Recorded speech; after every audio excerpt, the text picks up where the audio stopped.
सूर्य का जब भी कन्या राशि में प्रवेश होता है उस समय पितृपक्ष की शुरुआत हो जाती है। पितृ ऐसे पूर्वज जो जिनकी हम संतानें हैं और यह लोग बिना बुलाए आपके पास आते हैं। इनको सिर्फ तिल युक्त जल और भोजन की आवश्यकता होती है। आप इनको अर्पित कीजिए और फिर ये हंसी खुशी आपको आशीर्वाद दे करके चले जाएंगे। शास्त्रों में यहाँ तक भी कहा गया है कि जो लोग पितृपक्ष को नहीं मानते हैं और पितरों में श्राद्ध नहीं करते हैं उन लोगों को यही पितृ जो है श्राप दे करके जाते हैं, क्योंकि इन्हीं के द्वारा आज आप यहाँ पर जीवित हैं। और अगर आप उनको जो है उनका श्राद्ध नहीं करेंगे तो वही माता पिता जो आपके लिए जीवनदायी हैं वही कुपित हो जाते हैं, क्योंकि फिर वो उनको लगता है कि हमने ऐसे संतान को पैदा किया जिसके पास इतना समय नहीं है जो हमें एक तिलयुक्त जल भी प्रदान कर सके।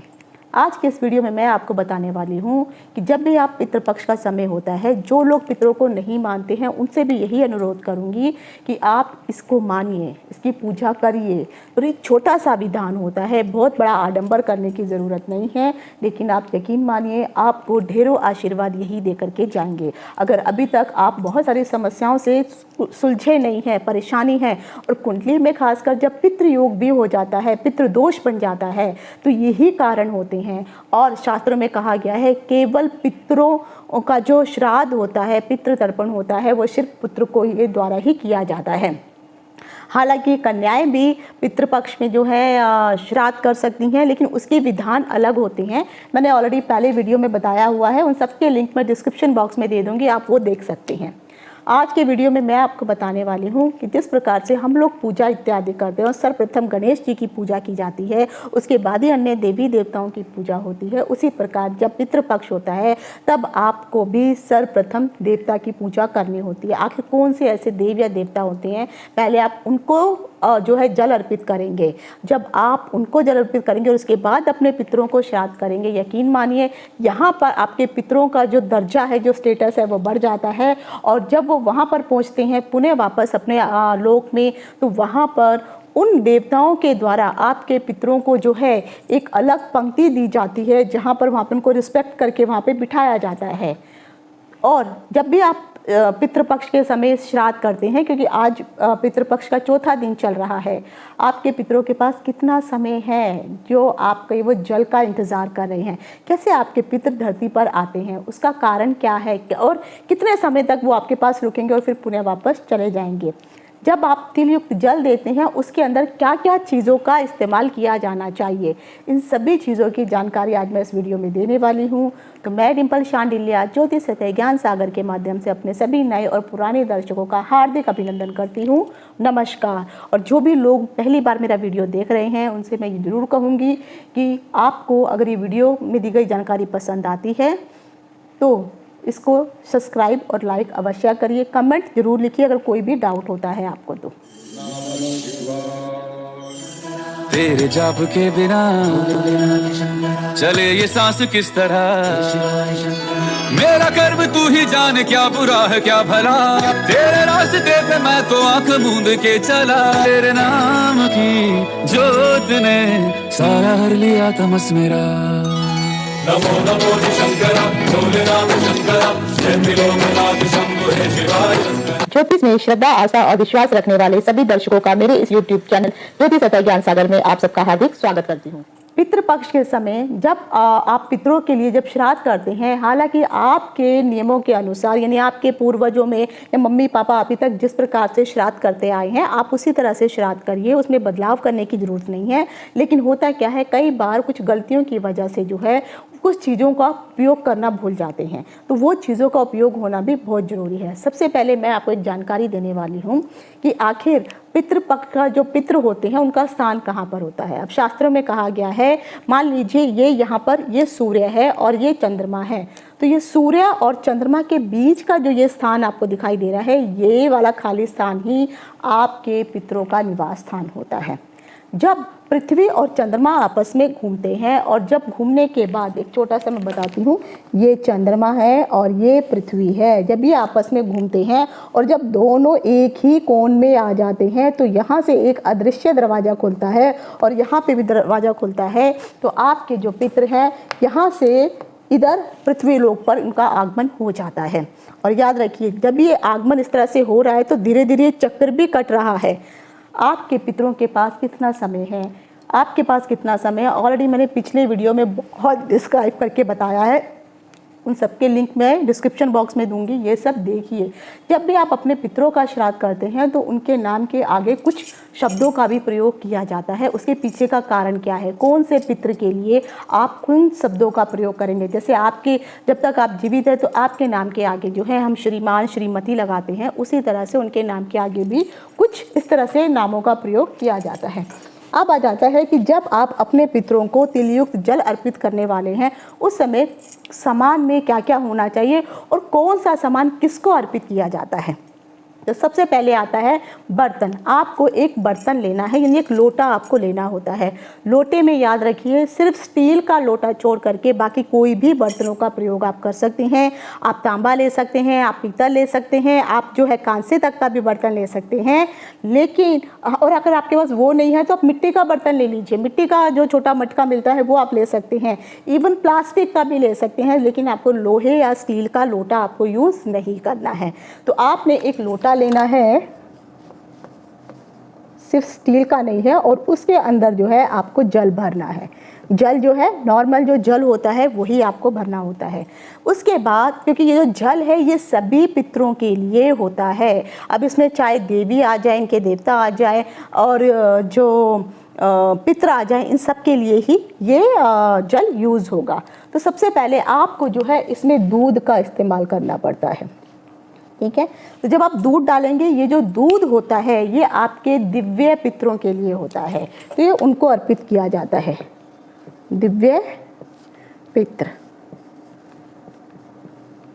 दिव्य पितृ कौन होते हैं? दिव्य पितृ वो पितृ होते हैं जो आपके ही वंशज होते हैं, लेकिन इन्होंने कुछ ऐसे काम किए होते हैं। मान लीजिए कुछ परिवार में ऐसे पुरुष होते हैं, महिलाएं होती हैं, जिनको याद किया जाता है कि वो बहुत अच्छे इंसान थे, या उन्होंने कुछ अपना जीवन इस प्रकार से जिया हुआ होता है, सिर्फ दूसरों की भलाई करना ही इनका उद्देश्य होता है। कुछ लोग जो है साधु इत्यादि बन जाते हैं, कुछ लोग गृहस्थ आश्रम को छोड़ देते हैं और फिर जो है एक सिंपल जीवन अपना व्यतीत करते हैं, और बहुत उनका अच्छा नेचर होता है, हमेशा दूसरों की भलाई करना, दूसरों के दुखों में मदद करना। इस प्रकार की जो आत्माएं होती हैं बहुत ही पवित्र आत्माएं मानी जाती हैं। इन पितरों को दिव्य पितरों की श्रेणी में रखा जाता है, और ये पितर हर किसी के कुल में होते हैं, क्योंकि आपको पता नहीं है लेकिन ये पितर हर श्रेणी में पाए जाते हैं। दूसरा, एक व्यक्ति को पहले की 3 पीढ़ियों तक का जो है श्राद्ध करने की अनुमति शास्त्रों में दी गई है। अब आ गया दूध। दूध हो गया, दूध के बाद आपको जो है उसमें डालना होता है अक्षत। अक्षत का अर्थ होता है चावल। ये जो है देवता के लिए यानी भगवान के लिए यूज किया जाता है, ईश्वर के लिए। अब आप सोचेंगे ईश्वर के लिए कैसे, ईश्वर को क्यों जल देना? तो ये जैसे मैंने आपको कहा है, यहाँ पे ईश्वर आ जाते हैं। एक तो आपके आते हैं विष्णु भगवान, दूसरे आपके आते हैं सूर्य देव। क्योंकि विष्णु भगवान, जब भी आप तर्पण करना शुरू करेंगे तो सबसे पहले जो है आप विष्णु भगवान को याद करेंगे, और विष्णु भगवान का जो सबसे, जब भी आप हवन इत्यादि करते हैं तो उसमें मंत्र जपा जाता है जिसमें शुद्धिकरण की जाती है। तो आप जो है अपने आप की जो है शुद्धिकरण करेंगे, इसलिए विष्णु भगवान का जो है जो मंत्र है उसका आप जाप करेंगे। वो नहीं आता है तो ओम नमो भगवते वासुदेवाय, इस प्रकार का जप करके अपने आप को शुद्ध कीजिए। उसके बाद जो ये चावल है, मैंने इसलिए डालने को बोला गया है क्योंकि ये जो तिलयुक्त जल है ये सूर्य के माध्यम से ही जो है उन तक पहुंचता है। तो इसीलिए सबसे पहले जब आप तिलयुक्त जल अर्पित करते हैं तो पहले आपको जो है सूर्य को इस जल को अर्पित करना होता है। इसीलिए सूर्य और विष्णु भगवान के लिए हमें अक्षत का प्रयोग किया गया है। उसके बाद आ जाता है आपका जो है काले तिल। जो काले तिल है इनका प्रयोग किया जाता है पितरों के लिए। तो जो आपके पितर होंगे उनको, उनका जो अन्न है वो काले तिल हो गया। उसके बाद आ जाता है जौ। जो जौ है या फिर आप इसको ज्वार कह सकते हैं, इसका जो प्रयोग किया जाता है ये किया जाता है ऋषि मुनि के लिए। ऋषि मुनि कौन? ऋषि मुनि हो या गुरु हो जिन्होंने आपको विद्या दी है, विद्या का ज्ञान दिया है, इन लोगों के लिए, उन ऋषियों के लिए। क्योंकि जैसे मैंने कहा है बहुत सारे ऋषि हैं जिन्होंने बहुत सारी पुस्तकें लिखी हैं। उनके लिए भी हम लोगों को जो है उनको भी हमें तिल युक्त जल अर्पित करना चाहिए। इसीलिए जौ का या ज्वारे का प्रयोग किया जाता है।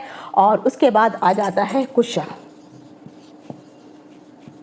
कुशा जो है एक प्रकार की घास होती है। उस घास के थ्रू जो है वो ज़रूरी होती है, जो कि जब भी आप पूजा पाठ वगैरह करने लगते हैं तो पंडितों के द्वारा आपकी इस उंगली में जो रिंग फिंगर है यहाँ पे कुशा बांधी जाती है, फिर आप हवन इत्यादि करते हैं। उसी प्रकार से जब आप अपने पितरों को जल अर्पित करेंगे तो कुशा का होना बहुत ज़रूरी है।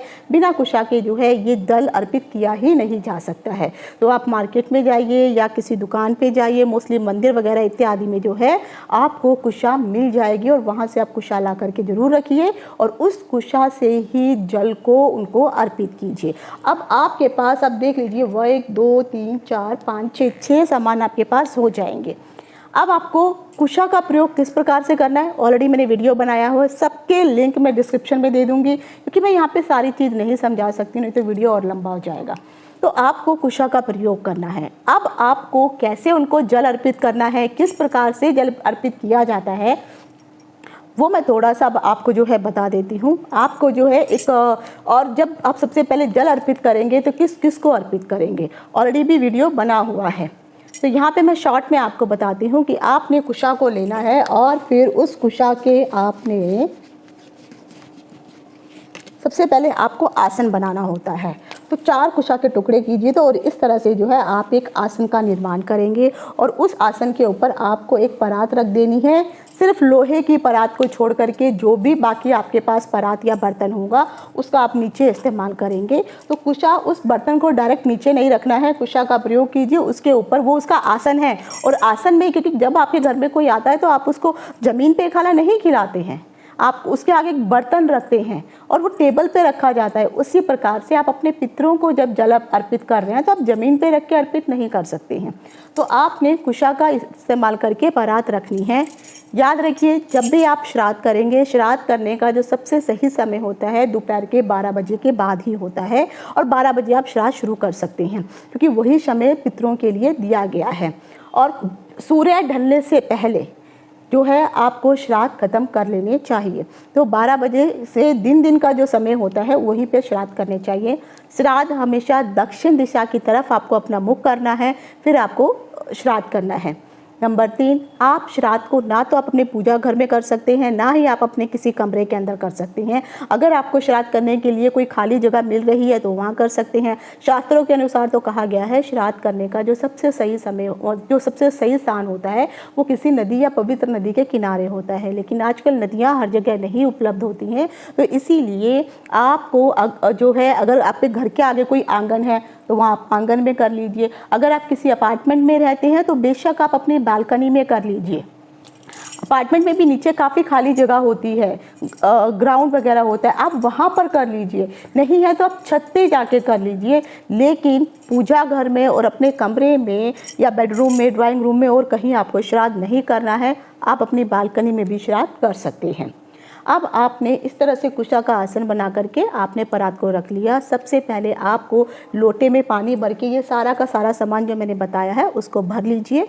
उसके बाद सबसे पहले आप अपने ऊपर जो है शुद्ध पानी के छींटे मारेंगे और सूर्य भगवान को सबसे पहले आप सूर्य भगवान के 12 नामों का उच्चारण करते हुए एक एक नाम का उच्चारण कीजिए, पानी डालते जाइए। यानी जब आप सूर्य भगवान को इस तरह से पानी डालेंगे तो एक धार नीचे निकलती हुई, शास्त्रों के अनुसार तो कहा गया है कि 12 बार पानी डाला जाता है, लेकिन अगर आप 12 बार पानी नहीं डाल सकते हैं तो आप जो है, जैसे मान लीजिए आपने ओम आदित्याय नमः, ओम भास्कराय नमः, तो इस तरह से सूर्य के 12 नाम होते हैं, तो वो पानी को इस तरह से डालिए और जो धार है, धार में से उसको सूर्य को आपको देखना है और इस तरह से जो है आपको सूर्य के 12 नामों का उच्चारण करते हुए सबसे पहले उनको पानी डालना होता है, जल अर्पित करना होता है। और जब आप उनको जल अर्पित करेंगे, प्रत्येक नाम के बाद आपको बोलना है तृप्तियाम तृप्तियाम तृप्तियाम, इन 3 बार आपको तृप्तियाम बोलना है। तो सूर्य भगवान को इसीलिए दिया जाता है क्योंकि मैंने कहा क्योंकि उनकी रोशनी की वजह से ही ये होता है। जब भी आप किसी को भी जो है तिल युक्त जल अर्पित करते हैं तो उसके लिए भी कुछ नियम बताए गए हैं। आपको वो क्या नियम होते हैं, क्योंकि होता है क्या है कि आप अपने पूर्वजों को जल दे रहे हैं। एक परिवार के 3 या 4 पुत्र हैं, कौन सा पुत्र आप जल दे रहा है, तो उसके लिए शास्त्रों में कहा गया है आपको आपका नाम, आपका गोत्र, तिथि, समय, इवन वो कौन सा वार है, कौन सा दिन है, आप ये श्राद्ध कर रहे हैं, आप ये सब का उच्चारण करेंगे और उसके बाद जो है आप वो जल देंगे। यही चीज़ आपको सूर्य भगवान को देते वक्त भी करनी है। सूर्य भगवान का ध्यान कीजिए, आंखें बंद कीजिए, जो भी आपको उनकी अच्छी अवस्था दिखाई देती है, सूर्य भगवान के जो फोटो दिखाई देते हैं आपने देखे हैं, उनके चित्रों का स्मरण करके उनको आपको जो है तिलयुक्त जल अर्पित करना है। अब उसके बाद आ जाता है कि पितरों के भी देवता होते हैं और जो पितरों के देवता है उन्हें कहा गया है आर्य अम्मा। तो ये पितरों के देवता माने गए हैं। सूर्य भगवान के पश्चात आपको आर्य अम्मा को जल अर्पित करना है।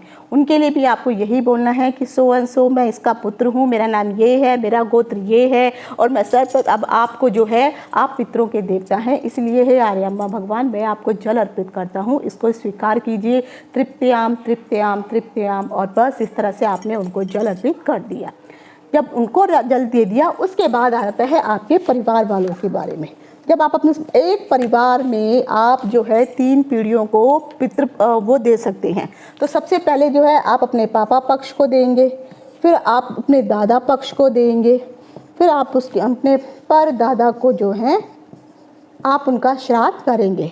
फिर यही कॉन्सेप्ट आ जाएगा आपकी नाना को, नाना के पक्ष को आ जाएगा, फिर पर नाना आ जाएगा और नाना आ जाएगा, फिर पर नाना और पर नाना, इस तरह से आप उनको भी श्राद्ध दे करेंगे। और अगर आपकी जो वाइफ है उनके भी परिवार में अगर मान लीजिए आपके सासू ससुर गुजर गए हैं तो उनका भी श्राद्ध आपको ही करना है। अगर उनके परिवार में भी कोई कर रहा है अच्छी बात है, अगर कर रहा है तब भी आप उनको जो है ये तिल युक्त जल आपको अर्पित उसी प्रकार से ही करना है। जब आपने ये सब चीज़ें कर दी हैं, अब उसके बाद आ जाता है कि आपने वो जो पानी एकत्र हो गया है उस पानी को करना क्या है, उसको फेंकना नहीं है। उस पानी को लीजिए और हाँ, एक चीज़ और बताना मैं भूल गई, जब आपने अपने परिवार के सभी लोगों का जो है आपने ये कर दिया, तर्पण कर दिया, अब उसके बाद आ जाते हैं आपके अध्यापकगण। तो यहाँ पे जो है आपके जो गुरुजन हो गया या जो ऋषिगण होते हैं उनको भी आप सेम विधि से ही उनको भी जल प्रदान करेंगे और लास्ट में तृप्त्याम तृप्त्याम तृप्त्याम ये बोलेंगे। लेकिन वो सभी विधि आपका नाम, आपका गोत्र, तिथि, वार, नक्षत्र, इन सभी चीज़ों का प्रयोग हर किसी के लिए होगा। अगर आपके पापा के अगर छोटे भाई हैं या बड़े भाई हैं, वो भी अभी नहीं है, उनकी मृत्यु हो चुकी है, या उनके बच्चों के साथ भी कुछ अगर ऐसा खासा हुआ है, आपको उन सबके लिए ही तिल युक्त जल अर्पित करना होता है, ये आपका फर्ज है। जब आपका गुरु का हो जाएगा, गुरु के पश्चात आपके आ जाते हैं यहाँ पर ऐसे व्यक्ति, ऐसे लोग जो लोग अनाथ हैं। यहाँ पे अनाथ शब्द का कहने का अर्थ ये है, कई बार कुछ लोगों के परिवार में कोई बचता नहीं है और वही आखिरी होते हैं और उनको कोई दल मतलब ये उनका श्राद्ध करने वाला कोई होता नहीं है। या कई परिवार ऐसे होते हैं जिनकी सिर्फ कन्याएं ही होती हैं, पुत्र होते ही नहीं हैं। तो शास्त्रों में कन्याओं को जो है ये सब करने के लिए मना कर रखा है। हाँ, उनके पति के द्वारा किया जा सकता है और साथ में एक पर्टिकुलर कन्या ऐसी मानी बताई गई है जो ही श्राद्ध कर सकती है, बाकी सभी कन्याएं श्राद्ध नहीं कर सकती हैं। तो वीडियो में भी मैंने बताया हुआ है, वो आप वो वीडियो जरूर देखिए कि आखिर कोई कन्या अगर श्राद्ध करना चाहती है तो उसके लिए क्या कंडीशंस होती हैं। तो आपको उन अनाथ लोगों के लिए, यानी जिनका आगे कोई आगे पीछे है ही नहीं, उन लोगों को भी जल चाहिए होता है। तो आप उनको भी वही चीज़ बोलेंगे कि आप यहाँ पर आइए और मैं इस अपना नाम, अपने पिता का नाम, गोत्र और वो सब चीज़ें बोल करके आप सभी को, जिनको अभी तक जो है जल की प्राप्ति नहीं हुई है, आप सभी को मैं तिलयुक्त जल जो है प्रदान करता हूँ, इसको स्वीकार कीजिए। तृप्त्याम तृप्त्याम तृप्त्याम, इस तरह से आपको जो है इन लोगों को देना है। अब उसके बाद लास्ट में आ जाता है जो हमारे सबसे फर्स्ट पूर्वज जिनको कहा गया है, जो सबसे पहले पूर्वज की जो संज्ञा दी गई है, उनको वो उनका जो नाम है वो है भीष्म। और भीष्म को पिता माँ की संज्ञा दी गई है। तो ये हमारे सबसे पहले पूर्वज हैं। तो अंत में अगर आपने अपने दादा दादी का कर लिया, फिर आपने अपने पिताजी का कर लिया, फिर दादा दादी का कर लिया, फिर पर दादा दादी का कर लिया, सेम नाना नानी का हो गया, आपके सास ससुर का हो गया, पर दादा नाना नानी का हो गया, उन सबका श्राद्ध कर लिया। आपने अपने गुरुजनों का श्राद्ध करना है, आपने जो अनाथ व्यक्ति हैं उन लोगों का श्राद्ध करना है। इन सब का श्राद्ध करने के पश्चात जो है आप अंत में जो है इनको भीष्म पितामह जो है इनको जाकर के आपको तिलयुक्त जल अर्पित करना है। और इस तरह से जो है आपका जो वो जो आपने जो जल अर्पित किया है वो उन सबको प्राप्त हो जाएगा। जब ये सब हो जाएगा तो अब वो जो जल बचता है उस जल को आप नाली या यहाँ पे कहीं पे भी नहीं फेंकेंगे। अगर आपके घर में कहीं पे पेड़ पौधे लगे हैं आप उनको अर्पित कर दीजिए, या फिर वो जो जल है उनको लीजिए। अगर तुलसी का कोई पौधा लगा हुआ है तो उसमें भी आप उसको डाल सकते हैं।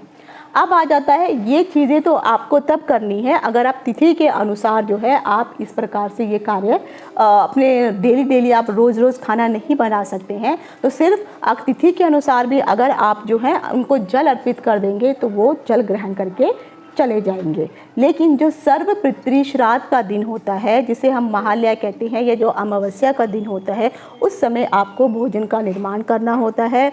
और फिर भोजन का निर्माण करने से पहले फिर से जो है जो अगर कुछ लोग छूट गए हैं या पुनः जो है आप उन सबको जो है जो अगर तिथि के अनुसार आपने अपने मम्मी पापा का या ताऊ वगैरह जिनका श्राद्ध कर दिया है, लेकिन जो अन्य गण हैं जैसे मैंने कहा है जो आपके पास पड़ोस में कोई ऐसा व्यक्ति है जिसका श्राद्ध करने वाला कोई नहीं है, अगर आप उनका श्राद्ध कर देते हैं या फिर से आप ये तिलयुक्त जल जो है अपने परिवार के जिन लोगों के बारे में आप भूल गए हैं, क्योंकि ज़रूरी नहीं है कि आपको सबके नाम और सब याद रहें, तो इसीलिए सर्व पितृ श्राद्ध के दिन आप उन सभी लोगों को तिलयुक्त जल देंगे, 16 पत्ते लगाएंगे, क्योंकि यहाँ पे सर्व पितृ श्राद्ध होता है।